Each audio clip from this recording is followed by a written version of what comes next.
بسم اللہ الرحمن الرحیم اللہم نحمدک کما ترضی ونصلی علی حبیبک وآلہ کما یرضی ونحب محبوبک کما یرتضی اما بعد صلی اللہ علی حبیبی محمد وآلہ وسلم۔ ناظرین محترم، آج کی نشست میں ہم انشاءاللہ فتح مکہ کا ذکر کریں گے، آپ ہمارے ساتھ رہیے گا۔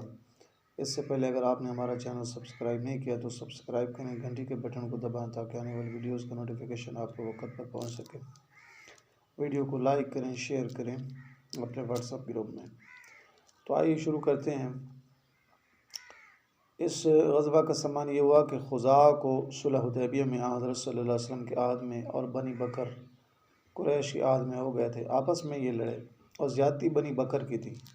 خزاعہ پر شب خون مارا اور قریش نے ان کی خفیہ مدد کی۔ آپ صلی اللہ علیہ وسلم نے قریش کی اس عہد شکنی کی خبر پا کر تیاری لشکر کشی کی مکہ پر فرمائی۔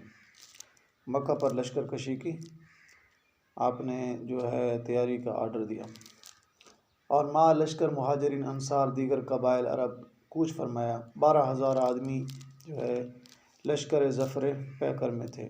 اس وقت 12,000 آدمی کا لشکر تھا۔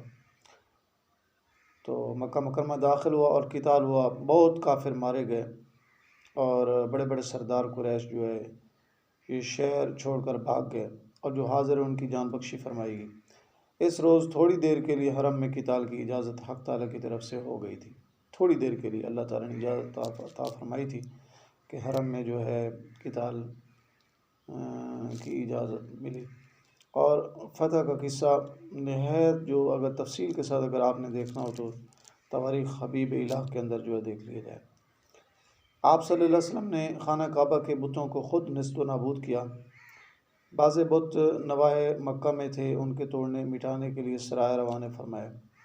چنانچہ حضرت خالد رضی اللہ عنہ کو عزا کے مٹانے کے لیے قریش اور بنی کنانہ کا یہ بت تھا بھیجا گیا، اور حضرت عمر بن عاص رضی اللہ عنہ کو سوا کی طرف حذیل کا بت تھا۔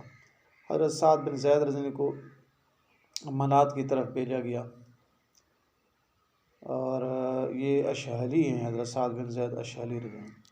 مشلل میں یہ قدیر کے قریب جو اوس اور خزرج غسان وغیرہ کا بت یہ تھا، اور یہ سب کارگزاری کر کے آ گئے۔ آپ صلی اللہ علیہ وسلم نے اقامت مکہ ہی کے زمانے میں حضرت خالد رضی اللہ عنہ کو بنی جذیمہ کی طرف دعوت اسلام کے لیے بھیجا۔ پھر بعد فتح مکہ کے غزوہ حنین ہوا ہے۔ اس غزوہ کو غزوہ اوطاس بھی کہتے ہیں۔ یہ غزوہ حنین، اس غزوے کا نام غزوہ اوطاس بھی ہے۔ یہ دونوں جگہ ہیں مکہ اور طائف کے درمیان میں۔ غزوہ حوازن بھی اس کو کہتے ہیں، کیونکہ یہی لوگ آپ صلی اللہ علیہ وسلم کے قتال کو آئے تھے، کہ اس کے ساتھ لڑنے کے لیے آئے تھے۔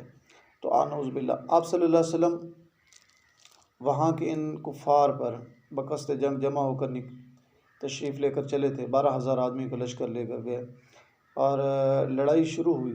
درمیان میں کچھ پریشانی لشکر اسلام میں شروع ہو گئی، مگر انجام کر اللہ تعالیٰ نے ہمارے نبی پاک صلی اللہ علیہ وسلم اور آپ کے آل صاحب کے لشکر کو فتح عطا فرمائی۔ یہ قصہ مقام حنین میں ہوا۔ پھر کفار جو تھے یہ حنین سے بھاگ کر اوطاس میں جمع ہو گئے، اور لشکر اسلام کے حملہ سے وہاں بھی ان کو شکست ہوئی۔ اور اس کے بعد شوال کے مہینے میں آپ صلی اللہ علیہ وسلم نے طائف کا وہاں بنی ثقیف تھے محاصرہ کیا۔ یہ لوگ اوطاس سے بھاگ کر طائف میں قلعہ کے اندر پناہ گزین ہو گئے تھے، مگر علم الہی میں ان کی فتح کا وقت نہ آیا تھا۔ آپ صلی اللہ علیہ وسلم وہاں سے اٹھ آئے، اور بعد غزوہ تبوک کے بعد جس کا ذکر آگے آئے گا انشاءاللہ، وہ لوگ بلا قتال خود حاضر خدمت ہو کر مسلمان ہو گئے، اور لات بت ان کے ہاں تھا وہ بھی توڑا گیا۔ پھر اسی سال کے محرم میں عیینہ بن حصن فزاری کو بنی تمیم کی طرف 50 سوار کے ساتھ غزوہ کے لیے بھیجا، اور وہ لوگ مقابلے سے بھاگے۔ کچھ مرد عورتیں گرفتار ہوئے اور مدینہ لائے گئے۔ پھر ان کے چند رؤساء اقرا بن حابس وغیرہ مدینہ میں آئے، اور بعد مقابلہ نظم و نثر کا مقابلہ ہوا، تو ان کے بعد وہ مسلمان ہو گئے۔ حضرت صلی اللہ علیہ وسلم نے ان کو خوب عطیہ بھی دیا۔ پھر سفر میں قطبہ بن عامر کو خصم کی طرف بھیجا، اور قتال بھی ہوا۔ پھر کچھ غنیمت لے کر یہ مدینہ آ گئے، اور اسی سال حضرت ابراہیم علیہ السلام صاحبزادہ ہمارے نبی پاک صلی اللہ علیہ وسلم کے یہ پیدا ہوئے ہیں، جناب حضرت ابراہیم رضی اللہ تعالیٰ عنہ علیہ السلام۔ اور آپ صلی اللہ علیہ وسلم کی صاحبزادی حضرت زینب سلام اللہ علیہ نے جو ہے اسی سال پھر انتقال فرمایا ہے۔ سن 9 ہجرت کے واقعات انشاءاللہ اگلی نشست میں بیان کریں گے انشاءاللہ۔ اس سے پہلے اگر آپ نے ہمارا چینل سبسکرائب نہیں کیا تو سبسکرائب کر لیں، گھنٹی کے بٹن کو دبائیں تاکہ آنے والی ویڈیوز کا نوٹیفیکیشن آپ کو وقت پر پہنچ سکے۔ السلام علیکم ورحمۃ اللہ وبرکاتہ۔